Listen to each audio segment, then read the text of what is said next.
How's it going, y'all? Welcome back. Thank you for tuning in. It's another news update, just in case you haven't heard, or those of you who are just tuning in.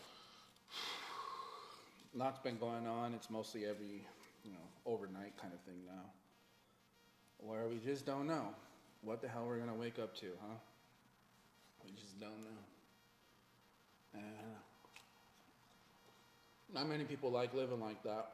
Not many people enjoy it. Living the uncertainty. Touch up on a couple things here. Food shortage. It's not a joke. Seems like everybody's treating it as a joke. Straight up. How long is it going to be a joke?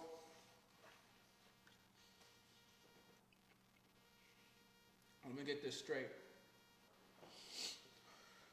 Before countries go to war, before it's thought of, there's always plans and there's always preparation. You have to strategically understand what you're getting yourself involved with, along with understanding the movements during the process, then understanding the consequences of many different process, and you strategically decided to put sanctions on a country where you knew you were purchasing and importing a main source of what we would need to survive, your people would need to survive in your empire or your country. You're telling me that you strategically plan that out for the best outcome of your people or your country, or let's just say the whole world. So I take no sides here at all. I don't trust anybody. Can't. Because I don't understand that. A dumb fuck like me can realize that and think about that. You, as a leader of whatever country, empire you represent, you're supposed to be a strategic aspect of whatever you represent. And you're telling me you strategically decided to do that? So coming back to food shortage, it goes to grain and wheat. A certain country was purchasing from another one, and those two happened to come into a conflict. And when they came to this conflict, they knew the outcomes and the consequences. So now here we come to the consequences and the outcome of it. Food shortage, okay? Let's just go over a little bit about this. The biggest wheat producers: China, Russia, India, America. China, Russia, India, America. Biggest wheat producers globally. Let's just go over US. Where is it grown in the US? Kansas, North Dakota, Washington, Oklahoma, Montana, Idaho, Colorado, Minnesota, Texas, or Oregon. That is where you can find, I would call, the bulk farmers. They grow in bulk. I'm not trying to sound fucking smart here, but this is my slang of it. So I will use slang words, and I'm not, again, judge me as you will. However, it will make fucking sense. Those are the biggest bulk producers of wheat here in the US, grain, okay? Before you got into this conflict, your strategic moves had none of those states in mind before you made these ideas and passed these rules or laws or whatever the fuck you are calling them. None of these states were on your mind. And remember, these feed your country, your people. Even the world, parts of the world. These states do. So you did what you did, and then you put these people not completely out of business, because there's still always business in your own place. You have enough people, or let's just say corporations, I'm going to break it down for you. People, corporations, or even states to produce what you need to survive and feed your own people, your own people. You have enough resources to do that.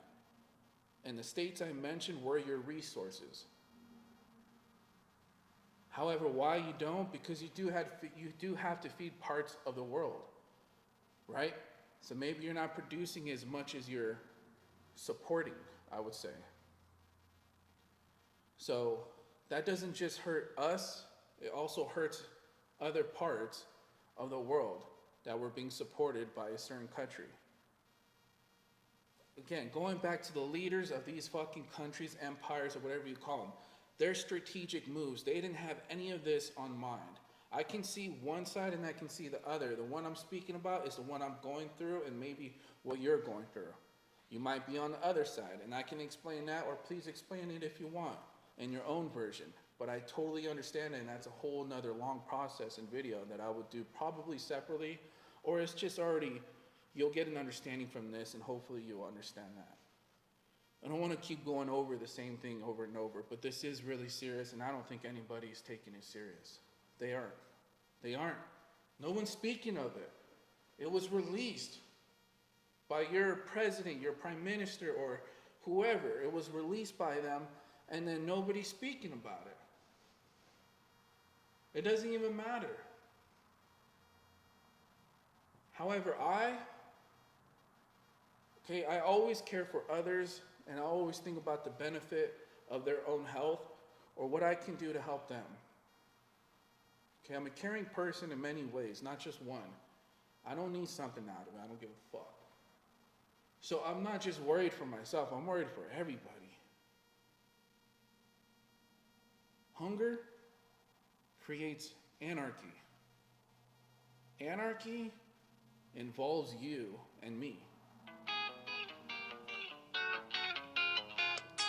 Whoever's calling me, cheers. However, I'll answer that a little bit later. Anarchy involves you and me. We are involved in this.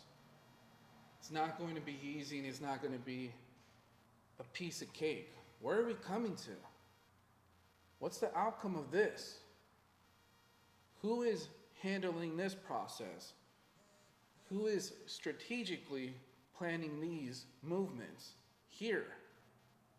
Now you're worried about over there, something that we don't even have a clear understanding of, but the people who are supposed to give us insight on what's happening, the truth, wherever this is conflict is happening, we can't even trust them. They are the same people who do not even speak about this, what's happening here, what really means and what's important. Preparation. Why aren't you preparing people for this? You think they should just know right away? We've heard many times that there was going to be a shortage of many things, but this is something something we've never been through before. And we have, and when we did, there was big consequences, really big consequences, completely. I'm just trying to enlighten your eyes, and hopefully this helps you. I'm not telling you to freak the fuck out and go to the store and buy everything off the shelf just in case, because not even that will save you. It won't save you. You can stack up the biggest fucking bunker underneath you or somewhere else in the state. It don't fucking matter, because everybody's out for everybody. Anarchy.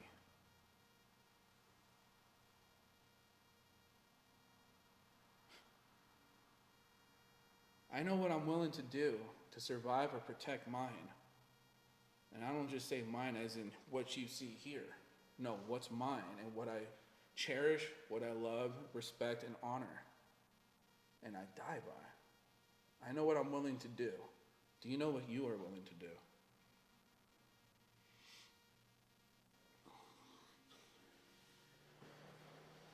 U.S. oil reserves brought to 100% in the last administration. The new again, I'm not saying names here, you can figure this out. You look it up yourself. And then you'll know who I'm speaking about. I'm not saying names here because then I feel like I'm taking sides. Let me start from the beginning. U.S. oil reserves brought to 100% in the last administration. The new prime minister, ruler, president, whatever it is, announces they will use that to lower some of the issues and consequences that you are having now. In this case, it would be gas. Those reserves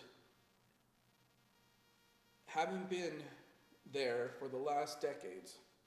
This just happened where it was brought to 100% completely at cap or full capacity or almost full capacity. It was barely done in decades. Now when you have it there, those are used for emergency. Yes, you can consider this emergency, but it could have been avoided. It did not have to come to this. What we are seeing, we understand that, okay, no, this is for the best interest of somebody or just a very few people. It's not in the best interest for the world. It's not for the people that make this world go around. It wasn't for the best interest for them, because now look at the consequences we are facing. We are at the brink of whatever you want to consider it. You are seeing things that you haven't seen before, maybe in your lifetime or your grandparents' lifetime or so on.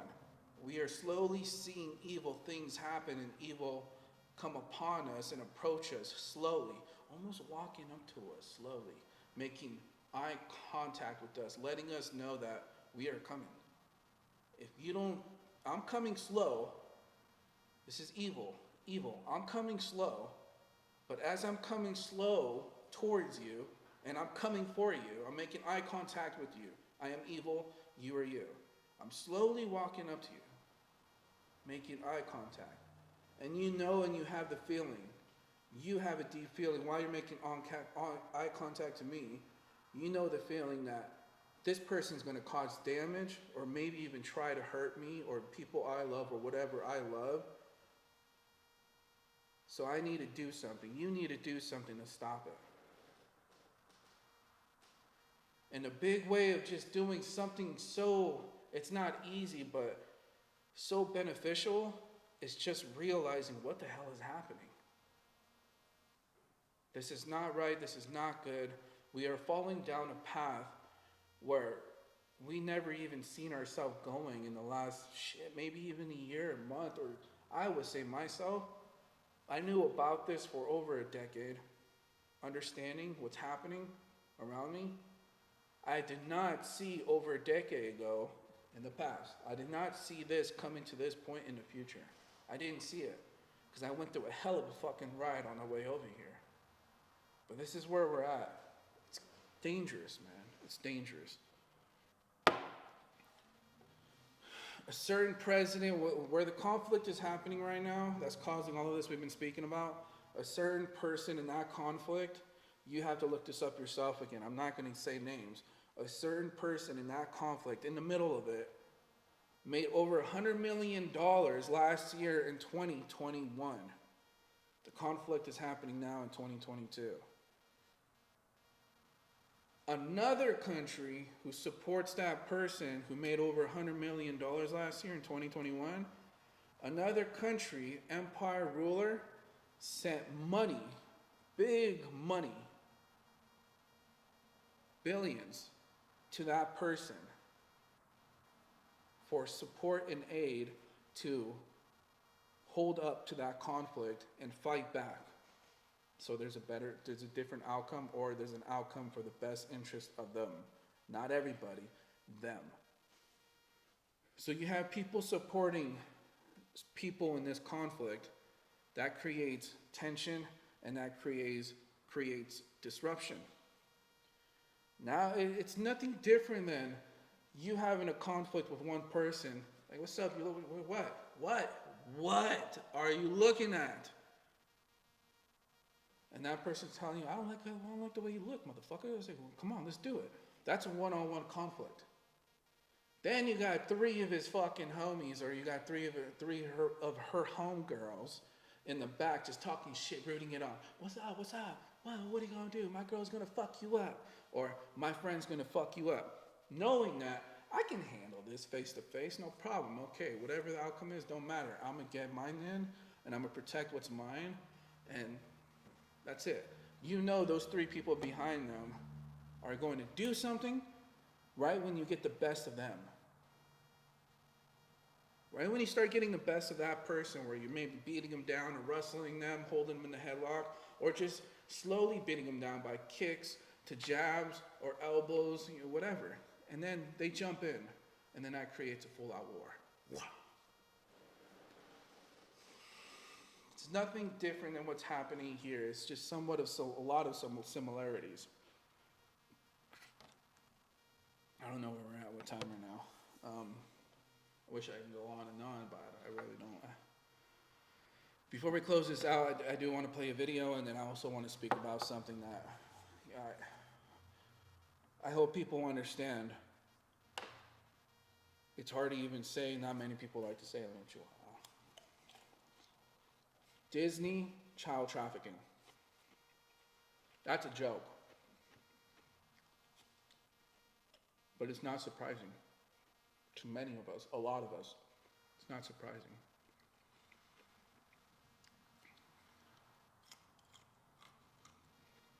In a free market, you're allowed to do so many things. So many. It's a free market. Listen to that. Free market. That means the capabilities of doing so much, bad or good, are easier than other parts of this world. Other parts of this world have too many restrictions, too many policies, so on. Here, when you have a corporation or a group of people, or just very important people on one part of the globe in a certain country, into bad things, they represent that country. It doesn't work that way. Disney child trafficking. People think, oh, well, it's in this country, so that's where it's happening. Hell no, it's not. It's happening there because the possibilities and the capabilities are easier. They're easier. It's free, it's open, you have more privacy, especially. Although many would say and beg differ that we don't have the privacy that we think. This, or even this, doesn't give us the privacy. But some way we need to communicate and connect with each other. It's sad that something like that isn't surprising. I just don't want people to blame one person or just three people or just, no. Everybody's involved. Everybody is involved in it. Especially for something like that. I'll let you dig deeper and then, yeah. I've spoke about it. I'll keep speaking about it. Let's play this clip real quick. Give you a rundown on what I'm about to play. Something you also don't see or even hear spoken about. Parents, you need to pay attention to your children. You need to pay attention to your children. When they come home and you ask them, how was your day at school? And they say, oh, it was okay, it was good. Don't just take that for their word. Ask them, what do you mean? Sit your ass down right now, get a glass of water before you sit down, but sit your ass down and tell me everything. I want to know. I want to know the conversations you have.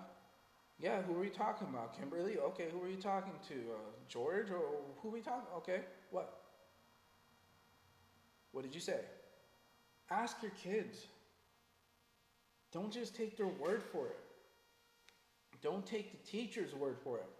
Don't take the school and the board's word for it. No, no way. No. They're being exposed to so much more than what they were already or what we already were exposed to, depending on where you stand in your life. You have to ask more questions as parents. You know, we're being phased out where parents who are a little more strict than others, or parents who seem a little more aggressive when it comes to, how would you say that word? not consequences, but disciplines. Man, old school, we always make a joke and laugh at it. Damn, I used to get hit with the chancla. I used to get whipped with the extension cord. I used to get whipped with the telephone line. I used to get hit with the antenna. Or Jackson's 5. Go get a switch. Go get a twitch. Go get a branch off the tree. I used to get whipped with that. We all joke and laugh about it. Now that seems to be phased out where people, oh no, you gotta speak to them. You gotta talk to them. When they do something bad, you have to understand them. And you have to make sure that they don't take it so serious. And maybe it's just an outburst that we can control or we can avoid in the future, but we need to come at them very softly. We need to come at them with the level and the tone of your voice where it's just smooth. I agree with that. I 100% agree with that. I do. I agree that you need to speak. That's why I'm telling you. I'm not telling you, but that's what I'm asking you to do is communicate with your kids more than you already are. Because it's being phased out. See, many of you probably thought I was going to say, man, fuck that shit. Whip those kids' asses and, spank them with the belt or do everything that I named. Well, I was going to go there. But first I said, I do understand and I do respect that. And that's what I do. Communicate with your children. Understand where they are at. You won't have to come to that process where you're whipping them unless it's been out of control or you didn't take the time is the reason why you have to go through that discipline process. And that's where I go back to what I was going to, how I was going to answer that as far as making a joke out of ass whippings. It's okay to discipline your children that way if the verbal way did not work. Second, if you're beating your kid just for your own amusement or out of your own anger and stress because of what you're going through in the world and you brought it home and they were there, no, you're completely fucking in the wrong. And I'll beat the shit, or everybody knows the consequences for that.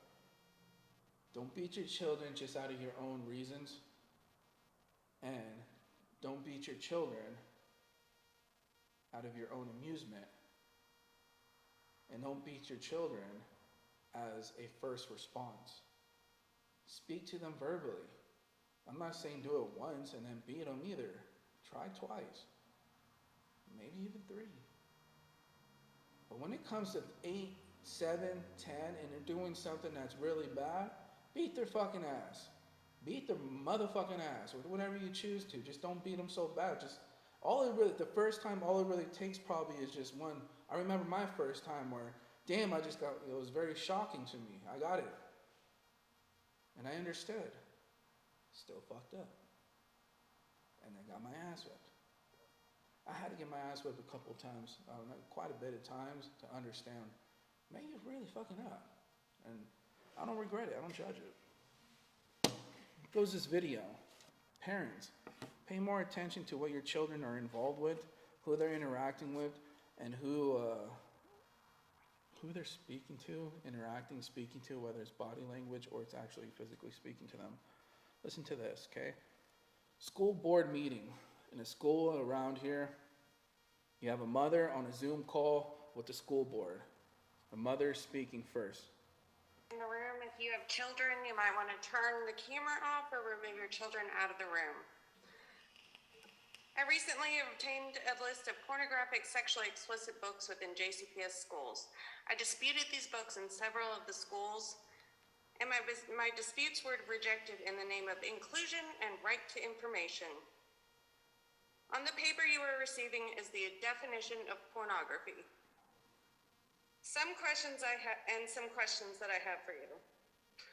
First, genderqueer is a story about a trans girl and an older boy, and it's full of pictures of them giving each other oral sex all throughout the book. Your high school students, by the way, are like 14 when they first get to high school. Lawn boy.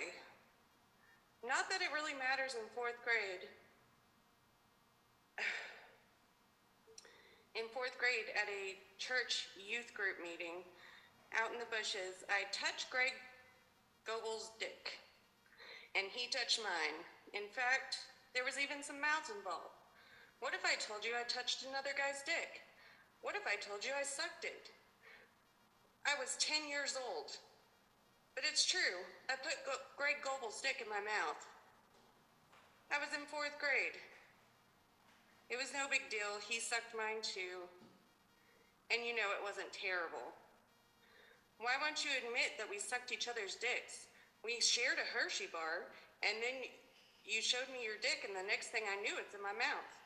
We sucked each other's dicks, and you're pretending it Ma'am, I'm gonna ask you to stop. That's obscene. Oh, well, it's in your libraries. Thank you. Please. It is obscene.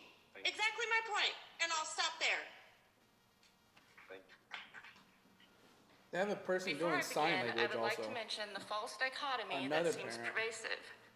Another parent. So now that you heard the first video, and we don't get off to a wrong idea here, the first parent who spoke to the board on a Zoom call, she found a book, not just a book, but many books, almost a row of books, about what she explained. Now here's another parent actually in one of the facilities where they are holding a school board meeting. And this is her speaking, another parent. No one is asking to ban books. We are asking for age-appropriate reading material that advances independent thought and critical thinking.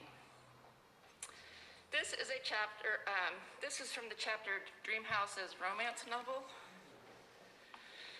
A week after you get back from Savannah, you are on your bed and you come and she says, "I love you." You are both sweaty. The silicone strap-on is still in your body.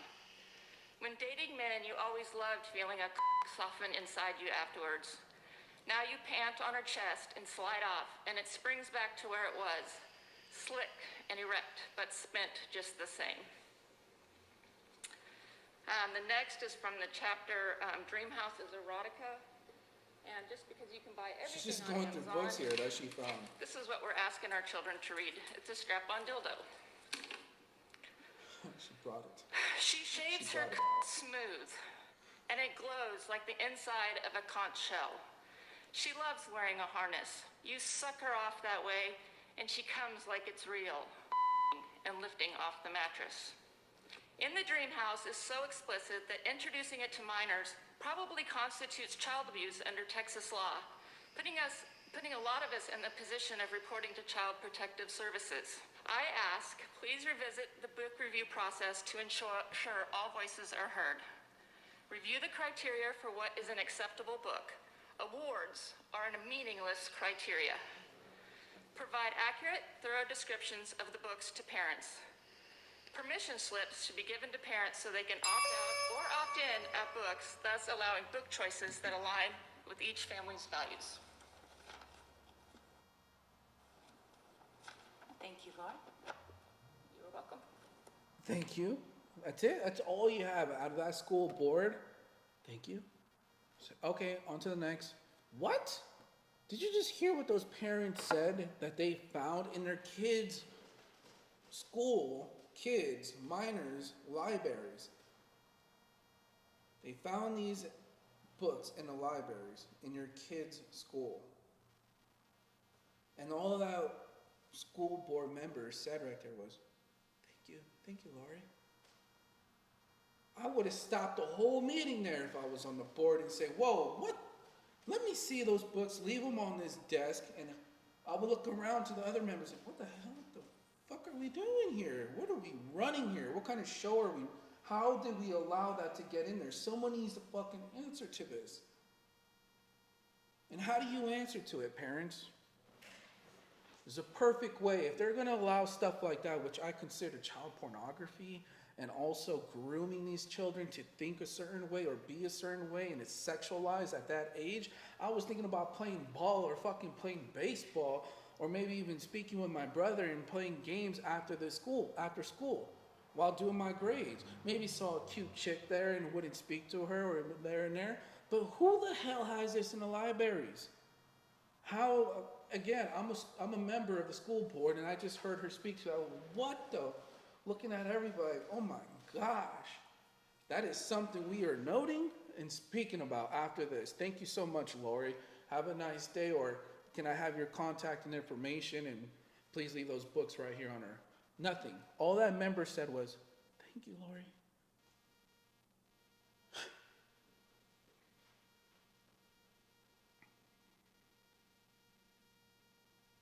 Am I overreacting? Am I overthinking? Just go ahead and tell me in the comment section. Tell me. I don't care if it's anybody. Tell me if am I over